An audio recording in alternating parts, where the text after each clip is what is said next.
E aí galera do Me Salva, na última aula a gente falou sobre os métodos de Thevenin e Norton através do cálculo de ISC e VOC. Nessa aula a gente vai falar um pouco sobre alguns outros métodos que a gente vai usar para calcular aí nossos equivalentes Thevenin e Norton.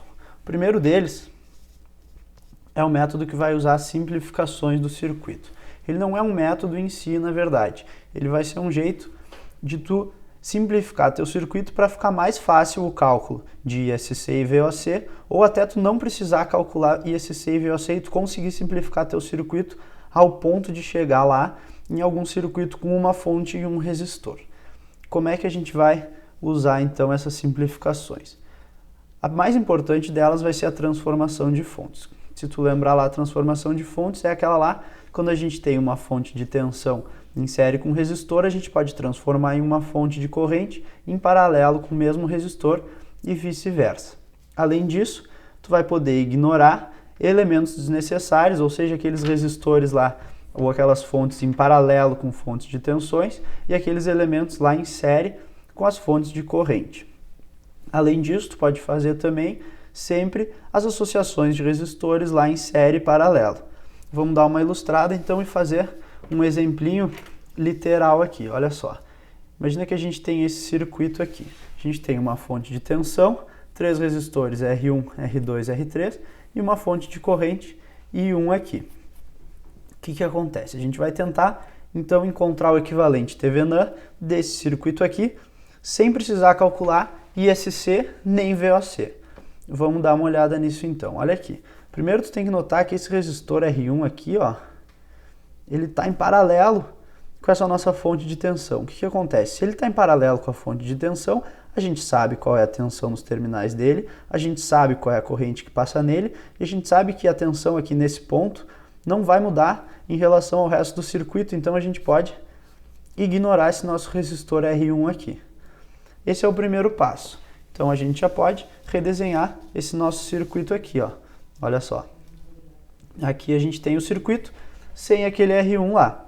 O que sobrou? Sobrou uma fonte de tensão em série com o resistor R2, uma fonte de corrente I1 em paralelo com o resistor R3. Agora a gente vai usar aquela transformação de fontes lá, ó. Nota que essa fonte de tensão aqui está em série com o resistor R2. Então a gente pode transformar isso aqui em uma fonte de corrente em paralelo com o resistor. Olha aqui como é que fica o nosso circuito. O resistor, ele tem o mesmo valor de antes, então o valor dele é R2. E essa corrente aqui, vamos chamar ela de I2, mas a gente sabe que I2 é igual ao quê? É igual a tensão V1 sobre o resistor R2 aqui. Agora a gente ficou com um circuito composto por duas fontes de corrente em paralelo e 2 resistores em paralelo. O que nós vamos fazer? Somar essas duas fontes aqui, porque as duas apontam para o mesmo lado, e juntar esses 2 resistores que estão em paralelo aqui. O que a gente vai obter aqui no final, então? Uma fonte de corrente aqui, que é igual a I1 mais I2, e esse nosso resistor aqui, que é igual ao paralelo desses 2 resistores aqui. Nós vamos deixar indicado assim, R2 em paralelo com R3. Olha só, agora a gente pode transformar esse nosso equivalente aqui, que é um equivalente Norton, composto por uma fonte de corrente e um resistor, a gente transforma ele no nosso equivalente Thevenin.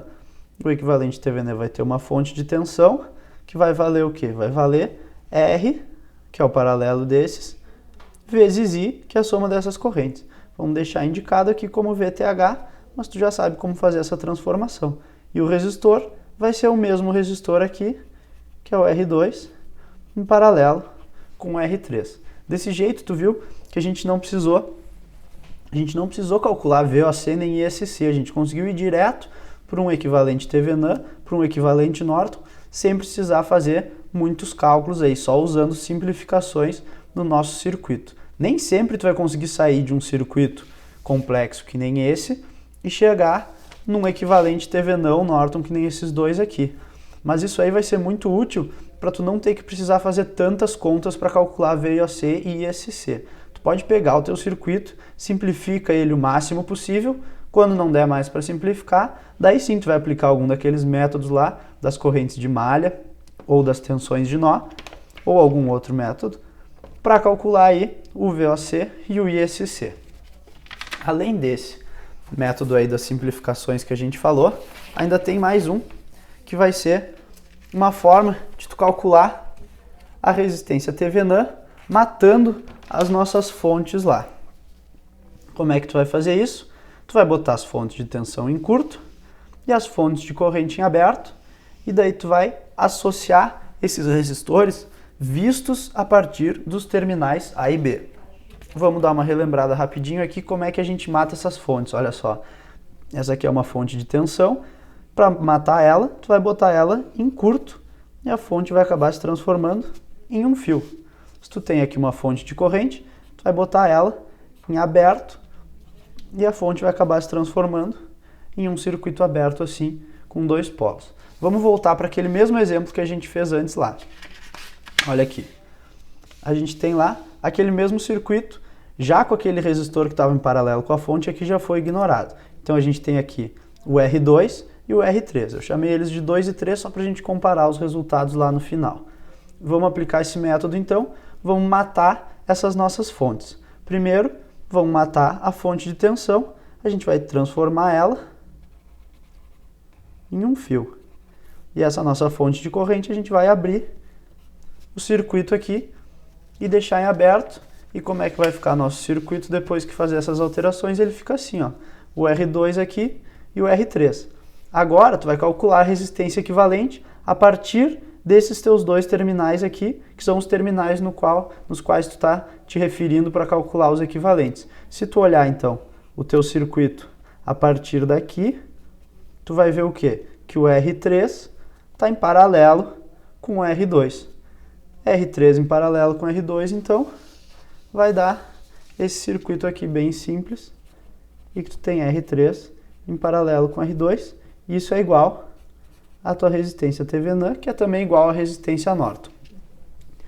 Para que serve esse método? Algumas vezes tu vai estar lá com o teu circuito e tu não vai saber um método muito bom para calcular o VOC ou o ISC. Tu sabe um deles, vamos supor que tu saiba VOC, mas tu não sabe como calcular o ISC. Daí tu pode usar esse método aqui de matar as fontes e tu calcula o RTH. Porque se tu tem o RTH e tu tem o ISC ou o VOC, daí tu já pode calcular igual o teu equivalente Thevenin e Norton, porque daí o VTH vai ser igual ao VOC e, olha só, vamos escrever aqui, ó, o VTH vai ser igual ao VOC, que tu já calculou. O RTH tu calcula a partir desse nosso método aqui, matando as fontes. O que aconteceu então? Tu só precisou calcular o VOC. O RTH teve um método muito mais fácil, que é esse aqui, só fazendo associação de resistores. Tu não precisou gastar tanto tempo calculando aí o teu ISC. E se tu quiser saber o ISC, tu pode fazer VTH sobre RTH. Então, desse jeito, calculando VOC e RTH, tu já sabe o ISC, tu monta lá o teu equivalente Thevenin e o teu equivalente Norton. Esse método aqui, ele é bem útil, mas nem sempre, porque às vezes o teu circuito vai ter fontes dependentes e daí a gente vai ter que analisar aí alguns outros métodos quando o teu circuito tiver fontes dependentes. Era isso aí então, e até a próxima.